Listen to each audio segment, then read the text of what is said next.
Hi guys, welcome back to my YouTube channel. My name is Dennis Duke Onyala. If you're new here, please do ensure that you subscribe. Now, a lot of you have been asking me, most especially those that are in employment, what they can invest in or what they can do to retire, among many other questions. Now, I felt it wise to meet up one gentleman that retired a couple of years ago, about 7 years, to go into personal business. This gentleman is Mr. Joseph Musajjakawa, who is situated about 20 or 30 kilometers outside the capital city of Uganda, Kampala. And I'm on this bumpy road towards his farm where he does the magic, and he's going to share with us how was it and how he found life after employment. But if you're new here, please do ensure that you subscribe. Don't forget to follow us on different social media platforms at Dennis Duke UG. That is on X, Instagram, and of course, Facebook. Also, I remind you, Sungura House is very open, so please go there and eat some amazing foods. Yes, let's now drive to his farm and see what he has for us.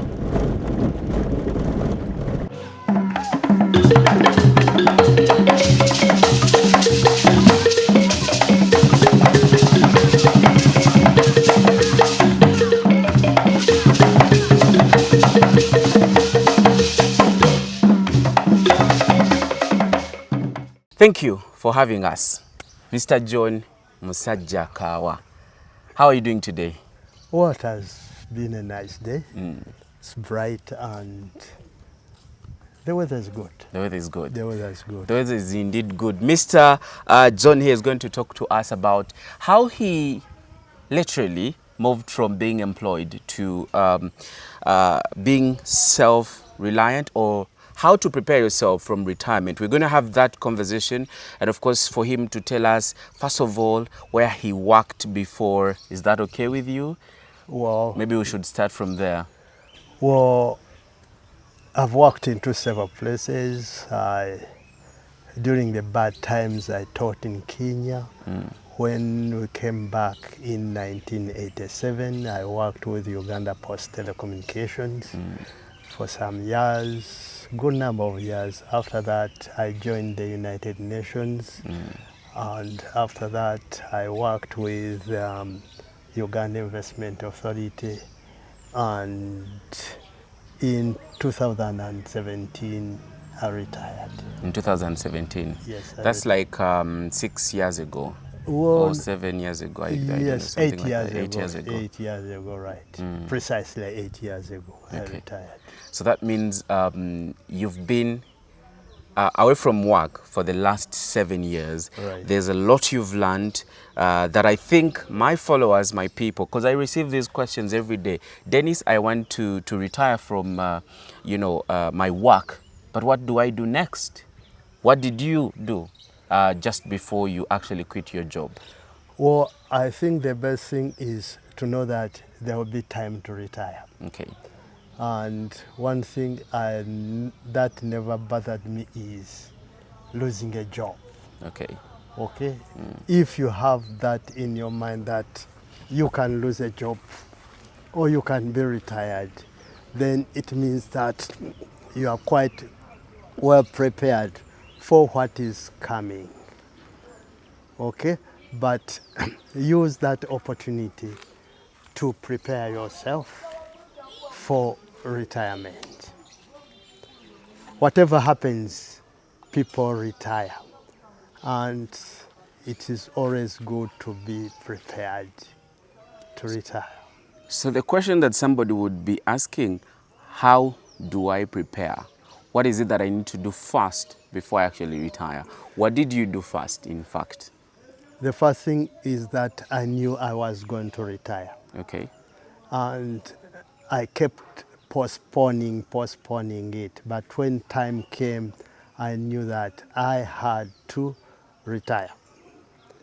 Now, that means that I had to work extra hard, such that I beat my deadline for the age of retirement. Normally 60, 65, one must retire.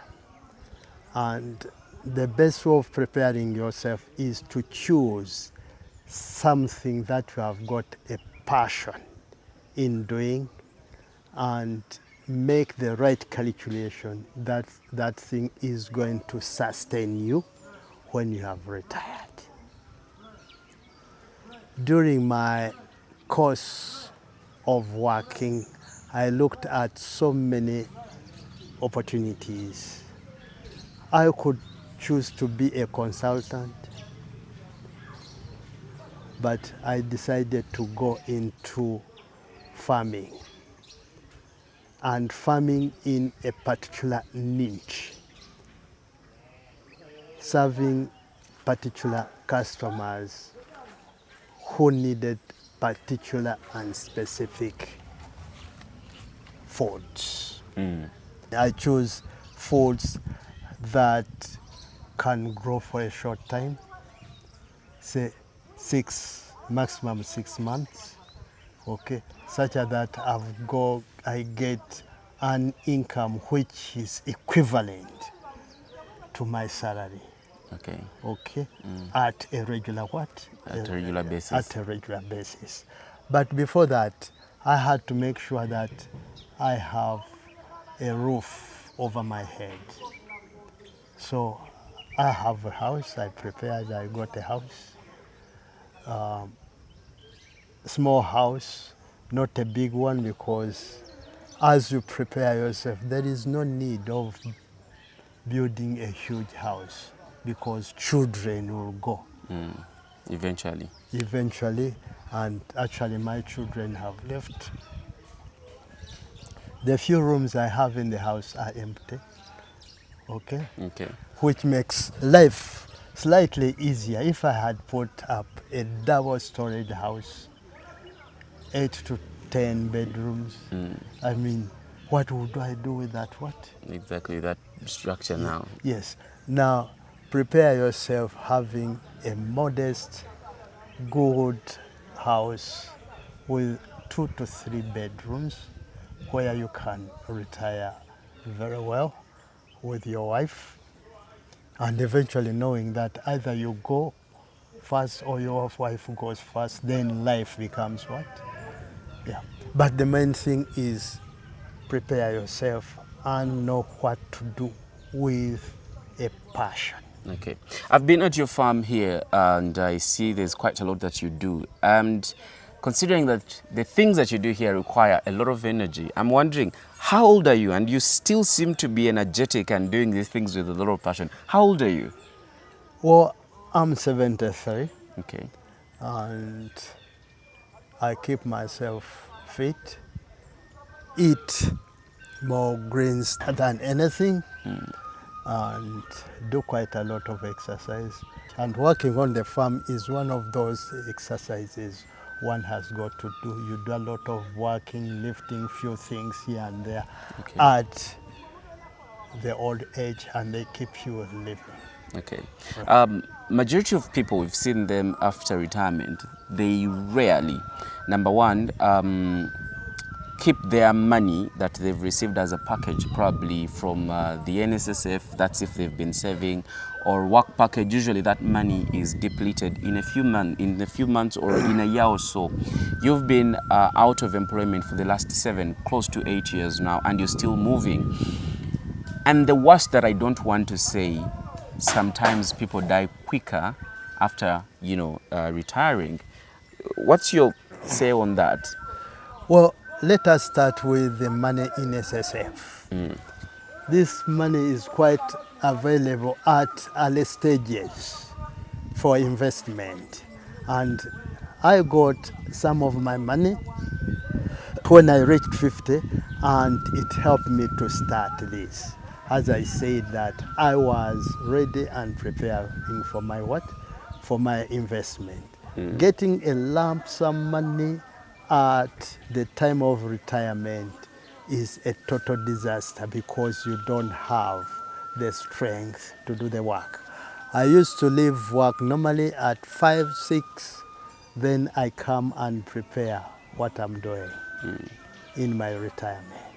So you have got to prepare yourself. Use the NSSF money,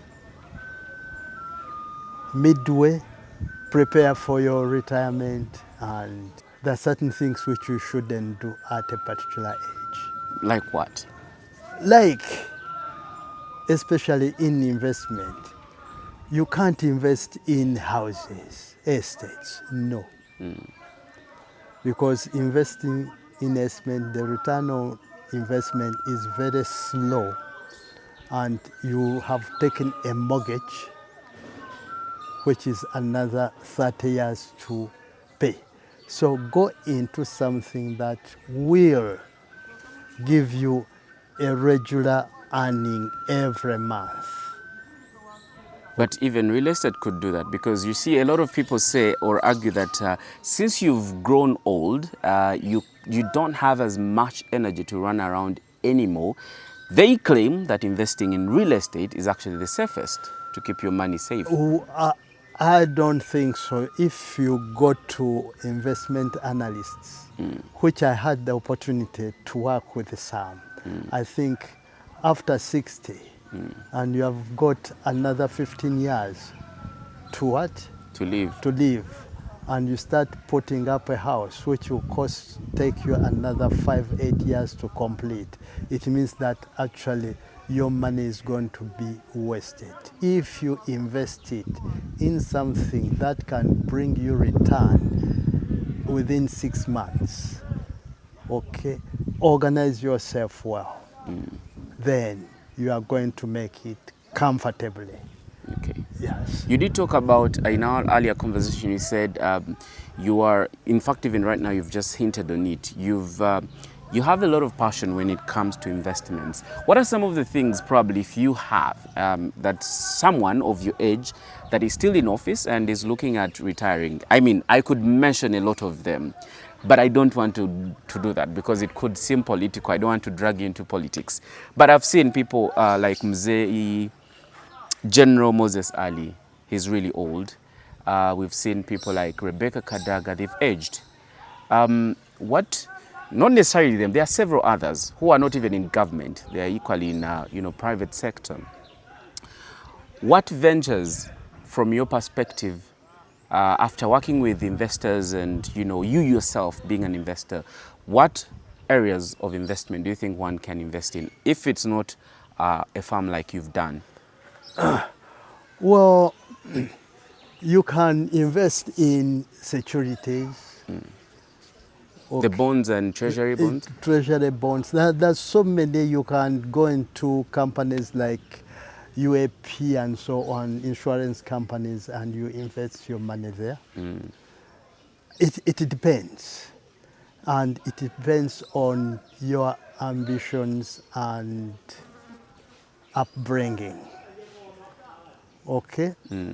If you crave for more money, which actually you are not going to need, then you always find yourselves into a lot of what? And first of all, most important, you have got to make your calculations right. Okay? At my age, I don't think that I need to have a big car. For what? I just have to get enough money. If I need a big car to drive anywhere in the country, I can hire it. Okay? For example, instead of investing, say 150 million shillings buying a four-wheel drive, when I'm in town here, town running here needs, for an old man, needs a smaller what? A smaller vehicle. But most important is to get your calculations right. Okay? Yes. You must get your calculations what? Right. Right. And for example, if you go in agriculture, say take somebody who's specializing in, say, spinach. He buys 20,000-30,000 seeds, okay, at 80,000. Okay, he plants that in an acre. Okay, and within 3 months, okay, he will be earning over 80 or 8 million shillings. Okay, that is, I think, for me, is a proper what? Calculations. And you have got to do your things systematically. Okay, you have got to plan to see that you don't run out of whatever you are doing. See that you are producing throughout the what? Throughout the year. Whether it is dry, whether it is what? It is wet. So you have got to do your calculations right. Okay, amazing. Now, one of the things that I've picked from you, you see, for me as a person who interviews people, who meets a lot of people on a daily basis, there's quite a lot I've learned, and I keep learning every other single day. Now, one of the things you've mentioned is to make your calculations very right. At my youthful age, I think I need to start making my calculations very, very perfectly, so that by the time I reach 73, I'm just like you, enjoying my retirement. I talked about something, but I think you missed it. A lot of people after retirement, they die. Sorry to put it into that perspective. Yeah. Why is it so? Well, we're made of different clays, and challenges coming to us may induce early passing on. Okay? Yes. And things which were used to can change our life dramatically. That's very true. And one of them is moving from a very high status to a very low. So like a nobody status. Yes. Because back then you were holding offices and Yes, positions, yes. and you had a lot of influence, Yes. but now you've been reduced to literally zero. Yes, and you go in an office and nobody knows you. You have got to just wait as other people. It humbles, and at some stages, it breaks down people. Okay. Most especially if they weren't prepared that they were going to move out. Right. So that makes many people not to live longer. Okay. And another one is to have regular medical checkups.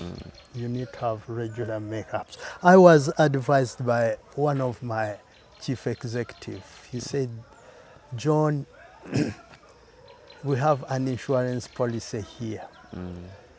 Make sure that every year you have a proper medical checkup. Because it took me some time to get sick, and there was a company paying for my what? For your health. For my issues. health, yes. Not knowing that I had some complications, or complications could develop. These ones you could easily arrest if you get a regular Checkup. medical checkup. Okay. And you can have it whether you are employed or not employed.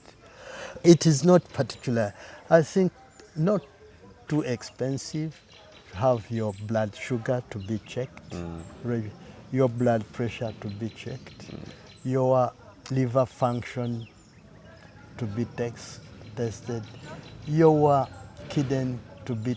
As you age, for us men, you need to check for prostate. You need Yes. to check for prostate. That's true. Things like that. And let things not take you unaware. You can have hazards like an accident. Those are accidents. But there are certain things which one should. You need to know your blood group. You need, yes, I mean. Interesting conversation. Yeah, things like that. For example, things like blood tests, I think it is about 10,000 shillings. You can have that. Sugar, this one you can do, sugar level, you can do it yourself. Yeah, true. You just Yeah. buy a kit and you test it yourself. Yes, it's Okay. about 3,000. Pressure, you go in. In fact, they even do it for free. Yeah, Yeah, for pressure and all that. Yeah. They usually check it for actually, in a medical free. facility you enter in, the first thing is They take your height, they take your weight, they take your blood pressure. That's very true. You seem to be, you've attacked everything. Let's talk about family. How important is family, most especially for a man like you when you're going into retirement? Well, I think this is the critical part of one's life. You have got to have a family, okay, and which is friendly, and a partner who is trustworthy and understanding. That is quite important. Okay. And a family is a unit, okay? Same objective. It is unfortunate or it is a disaster if you have family problems. They even make your life shorter. They cause things like if you have got high blood pressure. To even increase. Yes. You don't need stress at the old age. That is quite important. And I would say that I think I've got a good family Okay. and so close to each other. My brothers and my sisters, my children, my wife, her relatives and my relatives, and so on. That is very, very important. Quite interesting. Thank you so much for accepting to have these conversations with us. And for my people, we're still continuing with Mr. John Musajakawa. We're going to talk about lettuce farming, rabbit farming, cherry tomatoes, and quite a lot. So please stick around, keep subscribing, come and support him. He has all these products. Come and buy from him. Until then, see you in another video.